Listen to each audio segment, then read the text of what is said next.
భక్తులారా, ప్రతి నెల జీతం వచ్చిన రోజు ఇంట్లో ఆనందం కంటే భయం ఎక్కువగా ఉంటే ఆ బాధ ఎంత భయంకరమో తెలుసా? ఉదయం బ్యాంక్ మెసేజ్ వచ్చిందంటే కొద్దిసేపు సంతోషమే, కాని వెంటనేలు, అప్పులు, పిల్లల స్కూల్ ఫీజులు, మందుల ఖర్చులు ఒక్కొక్కటిగా డబ్బును లాగేస్తుంటే మనసు లోపల ఏదో విరిగిపోతుంది. నేను ఇంత కష్టపడుతున్నాను, మరి ఎందుకు నా చేతిలో ధనం నిలవడం లేదు అని చాలామంది రాత్రుళ్ళు నిద్రలేక ఆలోచిస్తుంటారు. కొందరి జీవితాల్లో డబ్బు వస్తూనే ఉంటుంది, కాని శాంతి ఉండదు. మరికొందరి దగ్గర చిన్న సంపాదన ఉన్నా ఇంట్లో సుఖం, ఆనందం, లక్ష్మీ కటాక్షం కనిపిస్తుంది. అసలు ఈ తేడా ఎందుకు వస్తుంది? ధనం అనేది కేవలం కష్టానికి వచ్చే ఫలితమా, లేక దాని వెనకాల ఇంకో దైవ రహస్యం ఉందా? ఒకప్పుడు విజయనగర సమీపంలో ధర్మయ్య అనే సాధారణ వ్యాపారి ఉండేవాడు. అతను పగలు రాత్రి కష్టపడి బట్టలు అమ్మేవాడు. గ్రామం మొత్తం ధర్మయ్య లాంటి నిజాయితీ మనిషి లేడు అని చెప్పుకునేది. కాని అతని ఇంట్లో మాత్రం ఎప్పుడూ డబ్బు కొరతే. ఉదయం సంపాదించిన డబ్బు సాయంత్రానికి ఎక్కడికో మాయమైపోయేది. భార్య సావిత్రి ఎన్నిసార్లు అడిగేది, ఏమండి, మనం ఇంత కష్టపడుతున్నాం, అయినా ఎందుకు ఇంట్లో ధనం నిలవడం లేదు? ధర్మయ్య బాధగా నవ్వి, నాకు అదే అర్థం కావడం లేదు సావిత్రి. దేవుడు ఎందుకు ఇలా పరీక్షిస్తున్నాడో తెలియడం లేదు అని చెప్పేవాడు.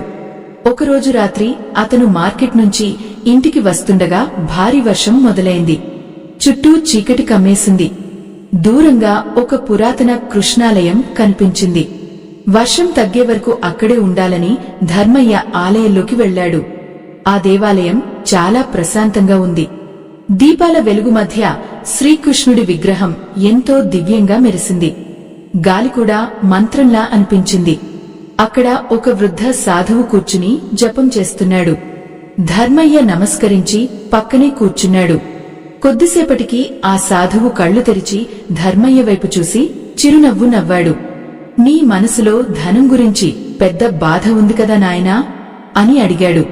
ఆ మాట విన్న వెంటనే ధర్మయ్య ఆశ్చర్యపోయాడు. స్వామీ, మీరు ఎలా తెలుసుకున్నారు? సాధువు చిరునవ్వుతో అన్నాడు. మనిషి ముఖం కన్నా మనసు ఎక్కువగా మాట్లాడుతుంది. నీ కళ్లలో అలసట ఉంది, నీ ఆత్మలో నిరాశ ఉంది. ఆ మాటలు విన్న ధర్మయ్య కళ్లలో నీళ్లు వచ్చాయి. స్వామీ, నేను ఎవరికీ అన్యాయం చేయలేదు, ఎప్పుడూ నిజాయితీగా పనిచేశాను. అయినా నా చేతిలో డబ్బు నిలవడం లేదు. నా పిల్లలు చిన్న కోరిక అడిగినా నెరవేర్చలేకపోతున్నాను. ఆ సాధువు కృష్ణుడి విగ్రహం వైపు చూస్తూ మెల్లగా అన్నాడు, ధనం అనేది కేవలం కష్టానికి వచ్చే ఫలితం కాదు నాయనా, అది మన అలవాట్లకు వచ్చే ప్రతిబింబం. ధర్మయ్య ఆశ్చర్యంగా చూశాడు. అలవాట్లా? అవును అని సాధువు అన్నాడు. శ్రీకృష్ణుడు గీతలో ఒక గొప్ప రహస్యం చెప్పాడు. చాలామంది డబ్బు సంపాదించడం నేర్చుకుంటారు, కాని ధనాన్ని గౌరవించడం మాత్రం నేర్చుకోరు. ఆ మాటలు విన్న ధర్మయ్య గుండె ఒక్కసారిగా బలంగా కొట్టుకుంది. సాధువు మళ్లీ చెప్పాడు, తెలుగులో ఒక సామెత ఉంది, లక్ష్మి నిలవాలంటే లక్షణం ఉండాలి, ధనం దేవతలాంటిది, దాన్ని ఎలా ఆహ్వానిస్తామో అలాగే అది మన జీవితంలో నిలుస్తుంది. ఆ రాత్రి ఆలయంలో గంటలు మోగుతున్న శబ్దం మధ్య కృష్ణుడి ముఖంలో ఒక విచిత్రమైన చిరునవ్వు కనిపించింది. ధర్మయ్యకు ఏదో గొప్ప రహస్యం బయటపడబోతుందనే అనుభూతి కలిగింది. కాని అతనికి తెలియదు, ఆ రాత్రి తన జీవితాన్ని శాశ్వతంగా మార్చబోయే దైవ పరీక్ష మొదలైందని. వర్షం బయట ఇంకా కురుస్తూనే ఉంది. ఆలయంలోని నూనె దీపాలు గాలికి స్వల్పంగా కంపిస్తున్నాయి. ఆ వెలుగులో శ్రీకృష్ణుడి కన్నులు ధర్మయ్య వైపు చూస్తున్నట్టుగా అనిపించాయి. సాధువు నెమ్మదిగా లేచి దేవాలయం వెనుక భాగంలో ఉన్న చిన్న మంటపం దగ్గరకు వెళ్లాడు. అక్కడ ఒక పాత రాతి పెట్టె ఉంది. ఆ పెట్టెపై ధూళి పేరుకుపోయినా మధ్యలో చిన్న శంఖ చిహ్నం మెరిసింది. ధర్మయ్య అని సాధువు పిలిచాడు. ఈ రాత్రి నువ్వు వినబోయేది కేవలం డబ్బు గురించి కాదు, ధనాన్ని ఆకర్షించే ఆత్మగుణం గురించి. ధర్మయ్య నిశ్శబ్దంగా దగ్గరకు వచ్చి కూర్చున్నాడు. అతని మనసు ప్రశ్నలతో నిండిపోయింది. సాధువు చెప్పడం ప్రారంభించాడు. చాలామంది జీవితంలో ఒక పెద్ద తప్పు చేస్తారు. వాళ్ళు ధనాన్ని అవసరంగా చూస్తారు, కానీ దైవానుగ్రహంగా చూడరు.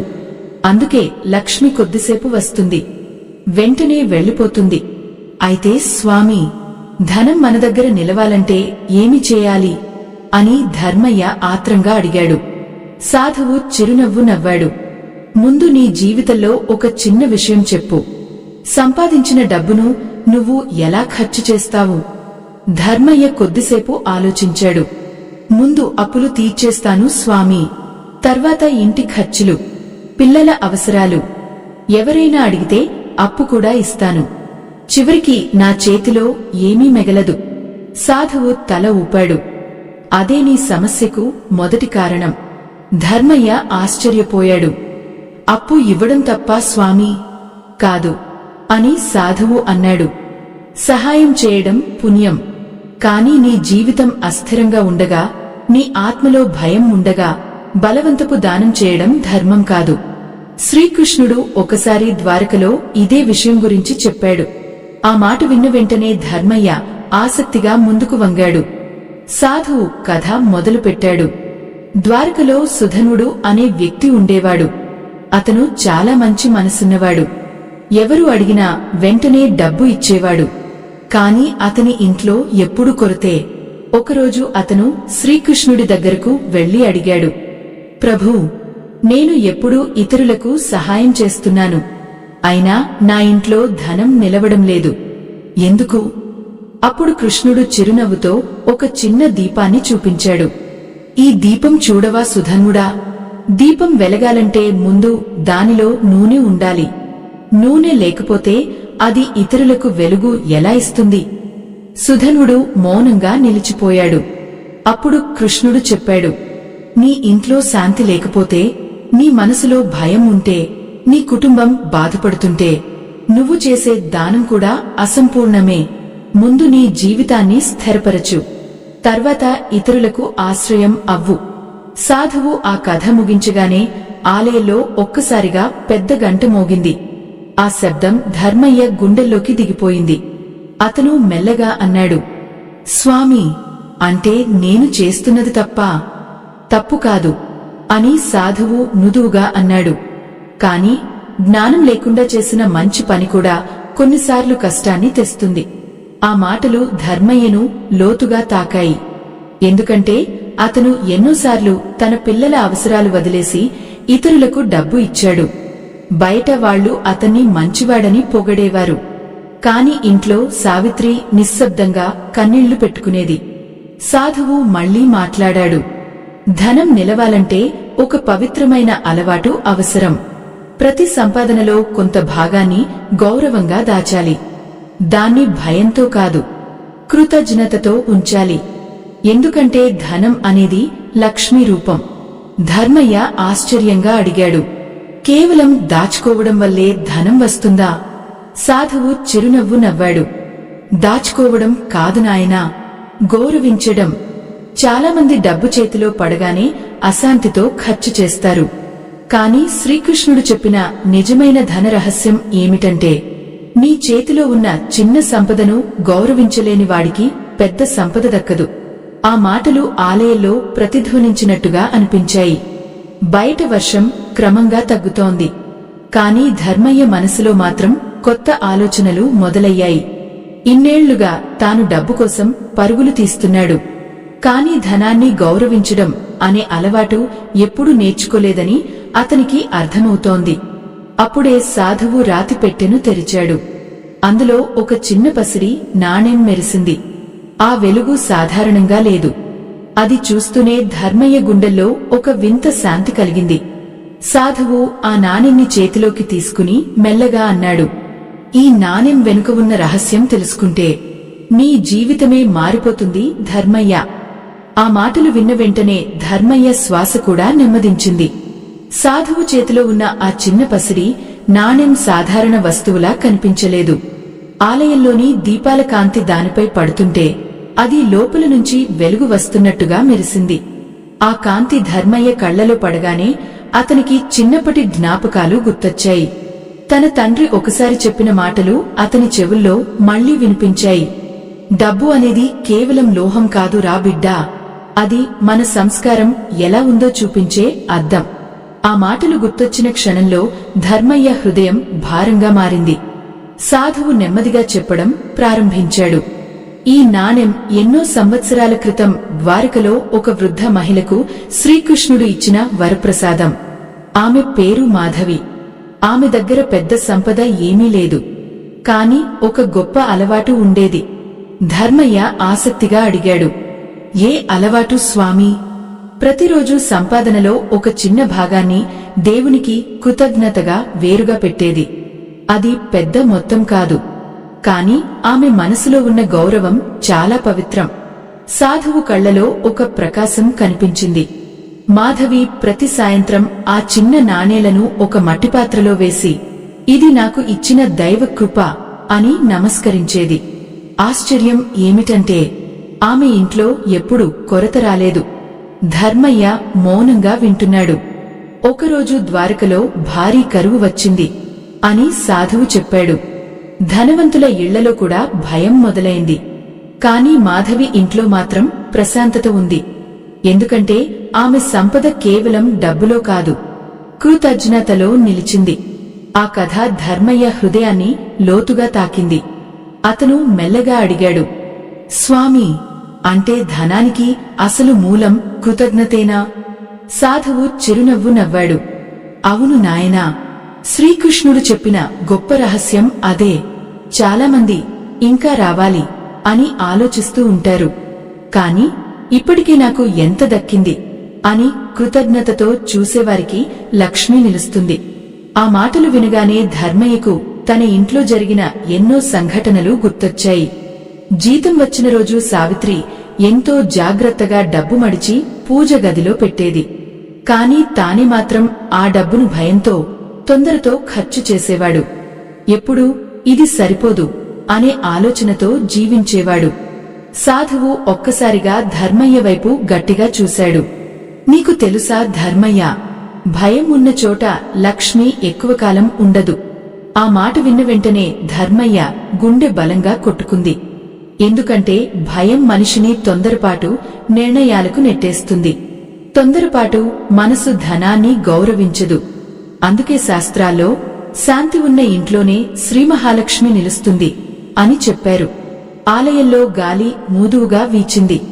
కృష్ణుడి విగ్రహం ముందు ఉన్న దీపం మరింత ప్రకాశించింది. సాధువు ఆ పసిడి నాణెన్ని ధర్మయ్య చేతిలో పెట్టాడు. ఈ నాణెన్ని ఇంటికి తీసుకెళ్ళు, కాని గుర్తుంచుకో, ఇది మాయ చేసే వస్తువు కాదు. ఇది నీ అలవాటును మార్చే గుర్తు మాత్రమే. ధర్మయ్య చేతులు వణికాయి. అతను ఆ నాణెన్ని గౌరవంగా నుదిటికి తాకించాడు. ఆ క్షణంలో అతని కళ్లలో నీళ్లు మెరిశాయి. స్వామీ, నేను ఇంతకాలం డబ్బు కోసం మాత్రమే పరుగెత్తాను, కాని ధనాన్ని పవిత్రంగా చూడడం మర్చిపోయాను. సాధువు తల ఊపాడు. ఇంకా ఒక విషయం గుర్తుపెట్టుకో, సంపాదన ఎంత చిన్నదైనా దానిలో కొంత భాగాన్ని ఆశీర్వాదంగా భావించి దాచు. అది కేవలం సేవింగ్స్ కాదు, అది నీ మనసుకు ఇచ్చే గౌరవం. ధర్మయ్యకు ఆ మాటలు వినగానే గుండెల్లో కొత్త ధైర్యం కలిగింది. ఎన్నాళ్లుగానో అతనిలో కనిపించని ఆశ మొదటిసారి మళ్లీ వెలిగింది. అప్పుడే ఆలయం బయటనుంచి ఒక్కసారిగా ఒక మహిళ ఏడుస్తున్న శబ్దం వినిపించింది.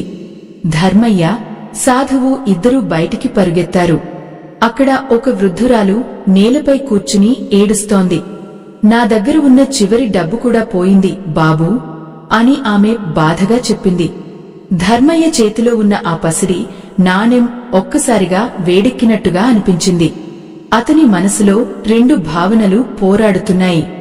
ఒకటి, ఇది దైవ ప్రసాదం, దీన్ని కాపాడుకోవాలి. ఇంకొకటి, ఈ వృద్ధురాలికి సహాయం చేయాలి. ఆ క్షణంలో ధర్మయ్య జీవితాన్ని మార్చే నిజమైన పరీక్ష మొదలైంది. మీ జీవితంలో కూడా ఇలాంటి పరిస్థితి వచ్చి ఉంటే కామెంట్స్ లో జై శ్రీకృష్ణ అని రాయండి. ఆలయం బయట చినుకులు ఇంకా పడుతూనే ఉన్నాయి. ఆ వృద్ధురాలి చేతులు వణుకుతున్నాయి. ఆమె కళ్లలోని భయం చూసిన ధర్మయ్య మనసు కరిగిపోయింది. కాని మరోవైపు తన చేతిలో ఉన్న పసిడి నాణెం గురించి ఆలోచన అతన్ని ఆపుతోంది. సాధువు ఇచ్చిన ఆ వరప్రసాదం తన జీవితాన్ని మార్చబోతుందని అతనికి నమ్మకం కలిగింది. ఇప్పుడు అదే నాణెన్ని ఇంకొకరికి ఇవ్వాలా లేక తన దగ్గరే ఉంచుకోవాలా అనే సందేహం అతని మనసును బలంగా కుదిపేసింది. వృద్ధురాలు ఏడుస్తూ చెప్పింది, బాబూ, నా మనవడికి మందులు కొనడానికి తెచ్చుకున్న డబ్బు పోయింది. ఇంట్లో ఎవరూ లేరు. ఇప్పుడు నేనేం చేయాలో అర్థం కావడం లేదు. ఆ మాటలు విన్న ధర్మయ్య గుండెల్లో బాధ పెరిగింది. తన చిన్న కుమారుడు జ్వరం వచ్చినప్పుడు తాను కూడా ఇలాగే ఆందోళన చెందిన రోజుల్ని గుర్తు చేసుకున్నాడు. పేదరికం కన్నా మనిషిని ఎక్కువగా బాధపెట్టేది హెల్ప్లెస్నెస్ అని అతనికి అర్థమైంది. అతను సాధువు వైపు చూశాడు. సాధువు మాత్రం ప్రశాంతంగా నిలబడి ఉన్నాడు. ఆయన ముఖంలో ఎలాంటి ఆజ్ఞ లేదు, ఎలాంటి ఒత్తిడి లేదు. కేవలం ఒక నిశ్శబ్దమైన చిరునవ్వు మాత్రమే ఉంది. స్వామీ అని ధర్మయ్య మెల్లగా అడిగాడు, ఇప్పుడు నేను ఏమి చేయాలి? సాధువు ఆలయంలోని కృష్ణుడి విగ్రహం వైపు చూస్తూ అన్నాడు, కొన్ని నిర్ణయాలు దేవుడు చెప్పడు నాయనా, మన హృదయం చెప్పాలి. ఆ మాటలు ధర్మయ్య మనసులో గట్టిగా మార్మోగాయి. అతను మెల్లగా తన చేతిని తెరిచాడు. ఆ పసిడి నాణెం ఇంకా మెరుస్తూనే ఉంది. కాని ఇప్పుడు అతనికి ఆ నాణెం కంటే ఆ వృద్ధురాలి కన్నీళ్లు ఎక్కువగా కనిపించాయి. ఒక్క క్షణం ఆలస్యం చేయకుండా ధర్మయ్య ఆ నాణెన్ని వృద్ధురాలి చేతిలో పెట్టాడు. అమ్మా, ఇది తీసుకోండి. మీ మనవడికి మందులు కొనండి. ఆ వృద్ధురాలు ఆశ్చర్యంతో అతని వైపు చూసింది. బాబూ, ఇది చాలా విలువైనదిగా కనిపిస్తోంది. నేను ఎలా తీసుకోగలను? ధర్మయ్య కళ్లలో శాంతి కనిపించింది. డబ్బు కంటే మనిషి ప్రాణం గొప్పది అమ్మా అని అన్నాడు. ఆ మాట విన్న వెంటనే సాధువు ముఖంలో చిరునవ్వు మరింత ప్రకాశించింది. ఆ వృద్ధురాలు కన్నీళ్లు తుడుచుకుంటూ ధర్మయ్యకు ఆశీర్వదించింది. నువ్వు ఇచ్చింది నాణెం కాదు బాబూ, హృదయం. అలాంటి మనసు ఉన్న ఇంట్లో లక్ష్మి ఎప్పటికీ వెలుగు తగ్గదు. ఆమె వెళ్లిపోయిన తర్వాత ధర్మయ్య ఒక్కసారిగా ఖాళీగా అనిపించుకున్నాడు. చేతిలో ఉన్న దైవ ప్రసాదాన్ని ఇచ్చేశాననే బాధ లోపల మొదలైంది. అతను నిరాశగా సాధువు వైపు చూశాడు. స్వామీ, నేను తప్పు చేశానా? ఆ నాణెం నా జీవితాన్ని మార్చేదేమో. ఇప్పుడు అది పోయింది. సాధువు మెల్లగా నవ్వాడు. ధర్మయ్య, నీ జీవితాన్ని మార్చేది నాణెం కాదు, నీ హృదయంలో వచ్చిన మార్పు. ఆ మాటలు వినగానే ధర్మయ్య నిశ్శబ్దంగా నిలిచిపోయాడు. సాధువు చెప్పడం కొనసాగించాడు. శ్రీకృష్ణుడు సుదాముడికి అపరమైన సంపద ఇచ్చినప్పుడు కారణం అతని పేదరికం కాదు, అతని హృదయంలో ఉన్న పవిత్రత. ధనం అనేది చేతిలోకి రాకముందే మన ఆలోచనల్లో పుడుతుంది. ఆలయంలోని దీపాలు మరింత ప్రకాశంగా కనిపించాయి.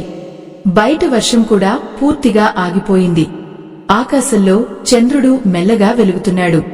సాధువు ధర్మయ్య భుజంపై చెయ్యి వేసి అన్నాడు, ఇప్పటినుంచి నీ సంపాదనను భయంతో కాకుండా గౌరవంతో చూసుకో. ప్రతి రూపాయిని లక్ష్మీ రూపంగా భావించు. అవసరం లేని ఖర్చు ముందు ఒకసారి ఆలోచించు.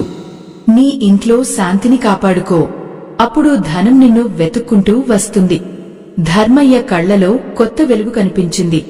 అతను మెల్లగా నమస్కరించాడు. స్వామీ, ఈ రోజు వరకు నేను డబ్బు కోసం పనిచేశాను. ఇకపై ధర్మంతో జీవించడం నేర్చుకుంటాను. ఆ రాత్రి ధర్మయ్య ఇంటికి తిరిగి వెళ్లేటప్పుడు అతని చేతిలో పెద్ద సంపద ఏమీ లేదు. కాని అతని మనసులో ఒక గొప్ప నమ్మకం పుట్టింది. ఎన్నాళ్లుగానో అతన్ని వెంటాడుతున్న భయం క్రమంగా తగ్గిపోతోంది. ఇలాంటి ఆధ్యాత్మిక కథలు మీ హృదయాన్ని తాకుతున్నాయంటే మా ఛానల్కు మీ ప్రేమను చూపించడానికి స్కానర్ ద్వారా చిన్న సహాయం చేయండి. మీ ఒక్క సహాయం ద్వారా మరెంతో మందికి ధర్మ సందేశాలు చేరతాయి. ఇంటికి చేరుకున్న ధర్మయ్యను చూసి సావిత్రి ఆశ్చర్యపోయింది. ఎందుకంటే ఎన్నో నెలల తర్వాత అతని ముఖంలో మొదటిసారి ప్రశాంతమైన చిరునవ్వు కనిపించింది. ఆ రాత్రి ఇంట్లో వాతావరణం కూడా భిన్నంగా అనిపించింది. ఇంతకాలం ధర్మయ్య ఇంట్లోకి అడుగుపెట్టగానే కనిపించేది అలసట, నిరాశ, ఆందోళన. కాని ఇప్పుడు అతని ముఖంలో ఒక విచిత్రమైన నిశ్చలత ఉంది. సావిత్రి ఆశ్చర్యంగా అడిగింది, ఏమండి, ఈరోజు మీలో ఏదో మారిపోయినట్టు ఉంది. ఆలయంలో ఏమైంది? ధర్మయ్య కొద్దిసేపు మౌనంగా నిలబడ్డాడు. తర్వాత మెల్లగా కూర్చుని ఆ రాత్రి జరిగిన ప్రతి విషయాన్ని చెప్పడం ప్రారంభించాడు. సాధువు మాటలు, పసిడి నాణెం, వృద్ధురాలికి చేసిన సహాయం అన్నీ విన్న సావిత్రి కళ్లలో నీళ్లు మెరిశాయి. ఇన్నాళ్లు మనం డబ్బు కోసం భయపడుతూ జీవించాం అని ఆమె మృదువుగా చెప్పింది. కాని మన దగ్గర ఉన్నదానికి కృతజ్ఞత చెప్పడం మాత్రం మర్చిపోయాం. ఆ మాటలు ధర్మయ్య హృదయాన్ని తాకాయి. ఆ రోజునుంచి వారి ఇంట్లో చిన్న చిన్న మార్పులు మొదలయ్యాయి. ప్రతి ఉదయం సావిత్రి ఇంటిని శుభ్రంగా ఉంచి పూజ గదిలో ఒక చిన్న దీపం వెలిగించేది. ధర్మయ్య సంపాదించిన డబ్బులో కొంత భాగాన్ని జాగ్రత్తగా ఒక చిన్న పెట్టెలో ఉంచేవాడు. కాని అది భయంతో కాదు, ఇది దైవకృప అనే గౌరవంతో. అతను ఇకపై అవసరం లేని ఖర్చులు తగ్గించాడు. ఎవరికైనా సహాయం చేసే ముందు తన కుటుంబ స్థితిని కూడా ఆలోచించడం మొదలుపెట్టాడు. ఆశ్చర్యకరంగా వారి ఇంట్లో గొడవలు తగ్గిపోయాయి. పిల్లలు కూడా ఎక్కువగా నవ్వడం ప్రారంభించారు. ఒక సాయంత్రం ధర్మయ్య మార్కెట్లో బట్టలు అమ్ముతుండగా ఒక పెద్ద వ్యాపారి అతని దగ్గరకు వచ్చాడు. అతను పట్టణంలో చాలా పేరున్న వ్యక్తి. నువ్వేనా ధర్మయ్య అని అడిగాడు. అవును అయ్యా అని ధర్మయ్య వినయంగా సమాధానం ఇచ్చాడు. మీ నిజాయితీ గురించి చాలా విన్నాను. నాకు ఒక నమ్మకమైన భాగస్వామి కావాలి. నాతో కలిసి పనిచేస్తావా? ఆ మాట విన్న ధర్మయ్య ఒక్కసారిగా ఆశ్చర్యపోయాడు. ఇంతకాలం తనను ఎవరూ పట్టించుకోలేదు. కాని ఇప్పుడు పరిస్థితులు మెల్లగా మారుతున్నాయి. కొన్ని నెలల్లోనే ధర్మయ్య వ్యాపారం పెరిగింది. ఇంట్లో కొరత తగ్గింది. కాని అతని మనసులో వచ్చిన అసలు మార్పు మాత్రం డబ్బు పెరగడం కాదు, భయం తగ్గిపోవడం.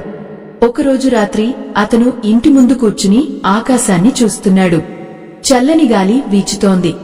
పిల్లలు లోపల నవ్వుకుంటున్నారు. సావిత్రి పూజ గదిలో హారతి ఇస్తోంది. ఆ ప్రశాంతత చూసి ధర్మయ్య కళ్లలో ఆనంద భాష్పాలు వచ్చాయి. అతను మెల్లగా అనుకున్నాడు, ఇంతకాలం నేను ధనాన్ని బయట వెతికాను. కాని నిజమైన సంపద మనసులోని శాంతి అని ఇప్పుడు అర్థమైంది.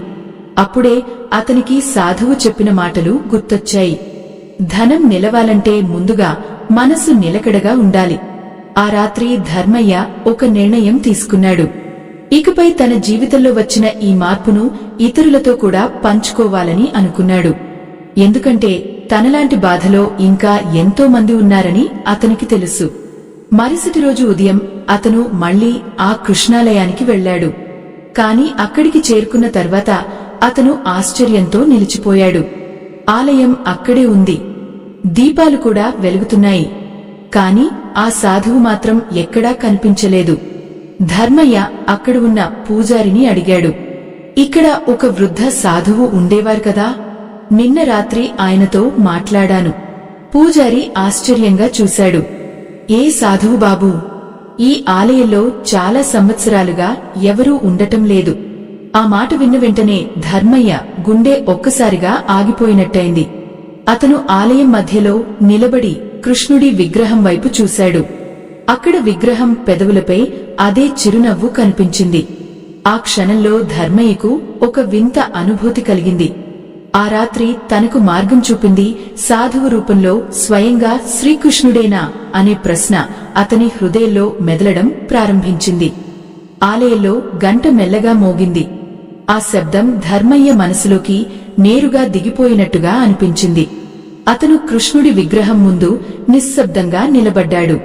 ఎన్నాళ్లుగానో తన హృదయంలో పేరుకుపోయిన భయం, ఆందోళన, అసహాయం అన్నీ ఆ క్షణంలో కరిగిపోతున్నట్టుగా అనిపించాయి. పూజారి దగ్గరకు వచ్చి మృదువుగా అన్నాడు, బాబూ, కొన్నిసార్లు దేవుడు మనకు ప్రత్యక్షంగా కనిపించడు. కాని మన జీవితాన్ని మార్చే మాటల రూపంలో వస్తాడు. ఆ మాటలు విన్న ధర్మయ్య కళ్లలో నీళ్లు నిండిపోయాయి. అతను చేతులు జోడించి కృష్ణుడి ముందు మోకాళ్లపై కూర్చున్నాడు. ప్రభూ, నేను ఇంతకాలం ధనాన్ని మాత్రమే అడిగాను.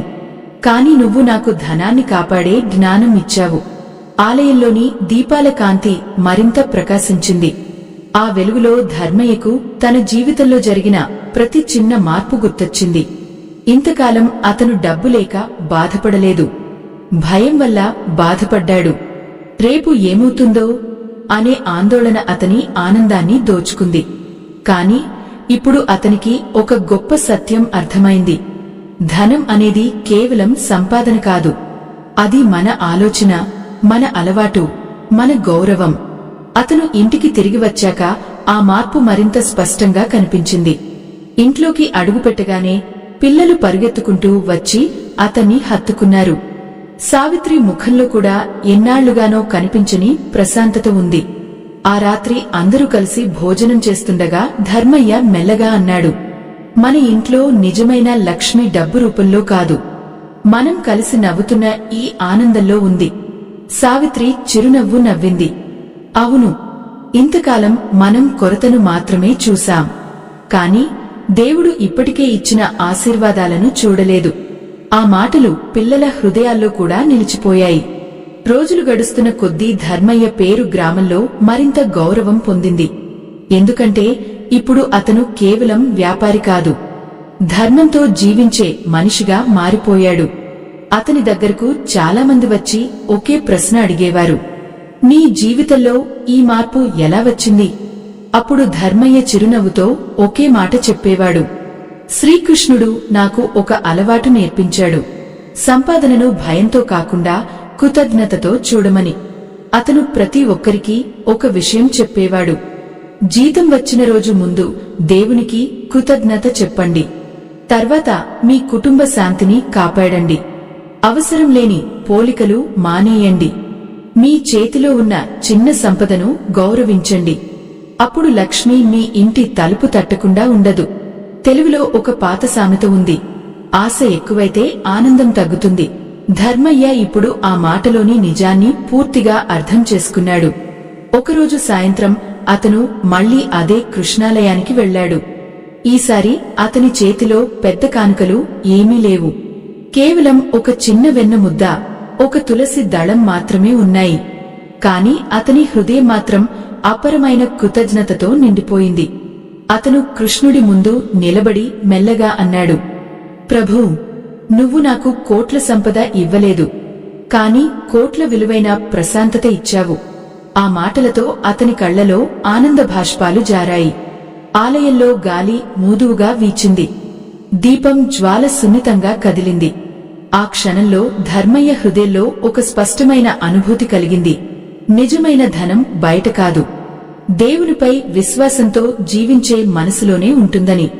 ఇలాంటి ధర్మ సందేశాలు మరెంతో మందికి చేరాలని మీరు కూడా కోరుకుంటే స్కానర్ ద్వారా మీ చిన్న సహాయం చేయండి. మీ సహాయం మరో కుటుంబానికి ఆశ, ధైర్యం, ఆధ్యాత్మిక వెలుగు ఇవ్వగలదు. ఆ రోజు నుంచి ధర్మయ్య జీవితంలో ఒక గొప్ప మార్పు శాశ్వతంగా నిలిచిపోయింది. అతను ఇకపై ధనాన్ని వెంబడించలేదు, ధర్మంతో జీవించడం ప్రారంభించాడు. ఆశ్చర్యంగా అప్పటినుంచి ధనం కూడా అతన్ని వదిలిపెట్టలేదు. ఈ ఆధ్యాత్మిక ప్రయాణం ఇక్కడితో ముగిసిపోయింది. స్వస్తి.